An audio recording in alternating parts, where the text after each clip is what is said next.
چی گونه زیبا است. امشب یکی از شب‌های مقدسی ماه شریف رمضان است. همه شب‌ها مقدس است، بلکه این شبی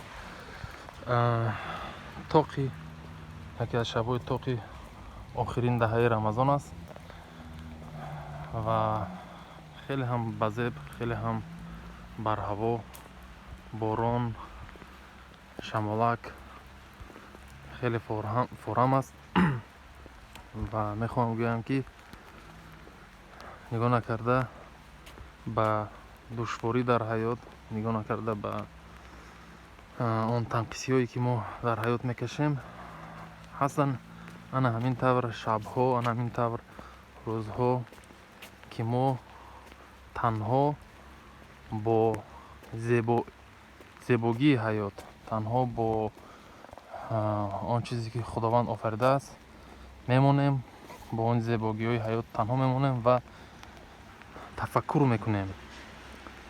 و باید وقتی که این طور شد که ما تنها با زیبایی حیات موندیم، خوشویی حیات دیدیم، ناز نعمت خداوند رو دیدیم و چشیدیم، حلاوت بردیم، باید در همین حال گویم که الحمدلله، شکر به خداوند و با ما این طور شب‌ها، این طور روزها، این طور حالت‌ها با ما امیدی میدهد که ما شکر کنیم و از زندگی بهره برده کارهای خوب رو انجام دهیم، به همدیگر یاری کنیم، کمک کنیم، دست همدیگر رو گیریم و هر اون چیزی که داریم برای اون شکر کنیم.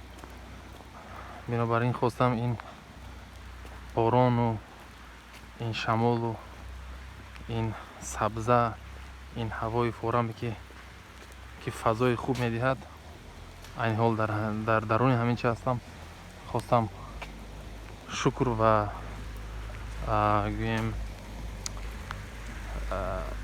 خرسندی و قناعتمندی خود رو بیان کنم.